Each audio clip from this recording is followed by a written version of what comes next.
अपने दम पर एलओपी बनाने की भी हैसियत नहीं बची है इनकी।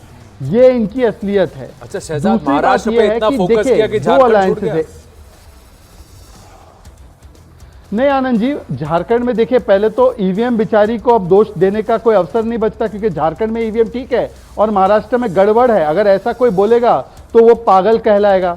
अब वो पागलों में कुछ 2-3 लोग हैं जो कह रहे हैं गड़बड़ है महाराष्ट्र में, पर मुझे लगता है कि कोई ये नहीं कह सकता वायनाड में ठीक है, बंगाल में ठीक है, झारखंड में ठीक है।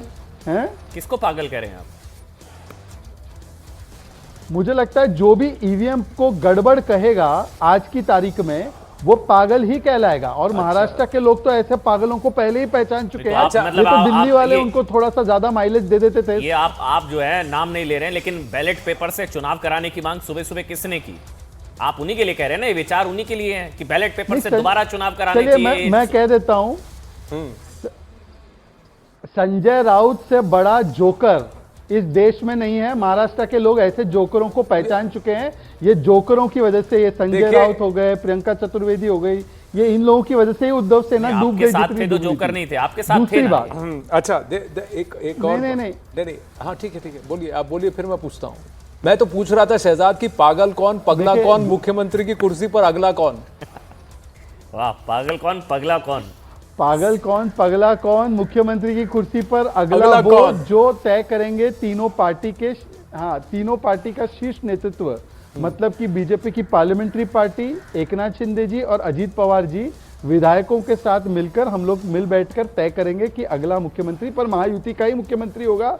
और इसमें कोई दो राय की बात नहीं है कि जिस प्रकार से इस सरकार ने डिलीवर किया है, तो ये सरकार ने बहुत अच्छा काम किया है। मोदी जी के नेतृत्व में ये काम किया गया है, तो इसीलिए तीनों मिलकर इसको तय करेंगे और एक स्टेबल सरकार देने का काम हम करेंगे।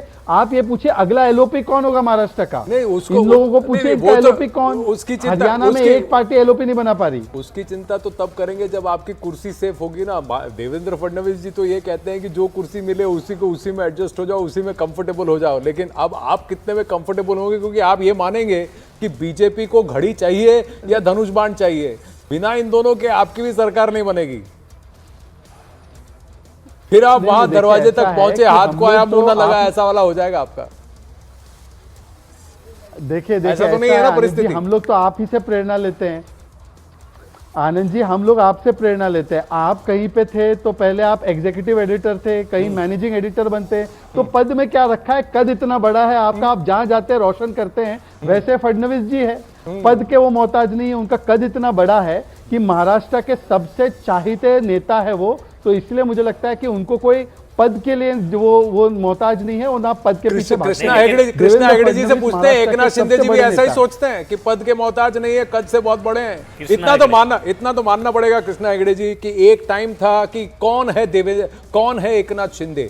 ये बात बहुत लोगों को खलती थी और बहुत लोग पूछते थे, और एकनाथ शिंदे जी को ये बात खली काफी। आज कोई नहीं पूछेगा कि कौन है एकनाथ शिंदे। तो ये जो काया पलट है, ये जो चेंज है, इसका श्रेय आप किसको देते हैं? और इन तीनों में से कुर्सी पर, सीएम की कुर्सी पर कौन बैठेगा? देखिए, जिसने एक बार पूछा कौन है एकनाथ शिंदे, वो अभी तक भुगत रहा है। क्योंकि एकनाथ शिंदे ने सिर्फ ऐसा किया और गेम पलटी। 40 विधायक एक तरफ आ गए, सरकार गिरी, और अभी तक वो लोग उठ नहीं पा रहे हैं। ऐसा हालत उनका हो गया है, और अभी तो पहले से भी बुरा हालत हो गया है। देखिए, ऐसा है कि महाराष्ट्र की जनता ने तय कर दिया है कि असली शिवसेना कौन है, असली राष्ट्रवादी कांग्रेस कौन है, असली बाला साहेब का उत्तराधिकारी कौन है। हम बातचीत कर रहे हैं, इसमें अघाड़ी 60 से नीचे फिसल गई है, 224 हो गया, और आप लोग 224 हो गए हैं महायुति। जी बोलिए हेगड़े जी। देखिए, महाराष्ट्र की जनता ने तय कर दिया है कि बाला साहेब ठाकरे जी का असली हिंदुत्व उत्तराधिकारी पॉलिटिकली कौन है, और वो एक ही शब्द आता है, एकनाथ शिंदे जी। और जो पिछले 2.5 सालों में उन्होंने काम किया, ये इलेक्शन भी उनके नेतृत्व में लड़ा गया था, और सभी जैसे उन्होंने काम किया। देवेंद्र जी ने भी हर दिन 20-20 घंटे काम किए, अजीत दादा ने भी किए, एकनाथ जी ने भी किए, और सब योजना जो है लोगों के बीच में वो लेके आए। तो इसके अलावा ये जो गद्दार का टैग लगाने की कोशिश की थी, या गद्दार का लेबल चिपकाने की जो कोशिश की उद्धव ठाकरे जी ने, वो नहीं चिपका पाए, और वो जनता ने बता दिया कौन गद्दार कौन वफादार। बिल्कुल, देखिए कुछ देर तक अगर झूठ कोई बोलते रहे तो लोग यकीन करते हैं। लोकसभा इलेक्शन में राहुल गांधी ने भी कहा, फॉल्स नैरेटिव दिया, संविधान को धोखा है, संविधान को खतरा है, संविधान बदला जाएगा। सम्मानीय प्रधानमंत्री 13 साल मुख्यमंत्री थे गुजरात के, 11 साल अब प्रधानमंत्री बनने आए, उन्होंने कभी नहीं कहा संविधान को धोखा है। लेकिन एक कोरा कागज लाल बुक लेके पूरे दुनिया में घूमे राहुल गांधी। उसके बाद उन्होंने अमेरिका में जाके कहा आरक्षण बदला जाएगा। तो ये सब जो खेल उन्होंने खेला है वो महाराष्ट्र में चला नहीं। महाराष्ट्र में जो उन्होंने मुस्लिम अपीजमेंट करने की कोशिश की, मुस्लिम पोलराइजेशन करने की कोशिश की, जो उलेमा है, all India Muslim personal law board है, ओवैसी भाई है, नोमानी है, जो भी आए थे यहाँ पर, कुछ उनका खेल जमा नहीं। इंस्टेंट जो नरेंद्र मोदी जी ने स्टेटमेंट दिया कि एक है तो सेफ है, और योगी जी ने जो स्टेटमेंट दिया कि बटेंगे तो कटेंगे, वो चला। तो हेगड़े जी एक है तो सेफ हैं, आप एक हैं ना महायुति में। ऐसा तो नहीं कि सीएम की कुर्सी के चक्कर में आप बटेंगे भी और कटेंगे भी।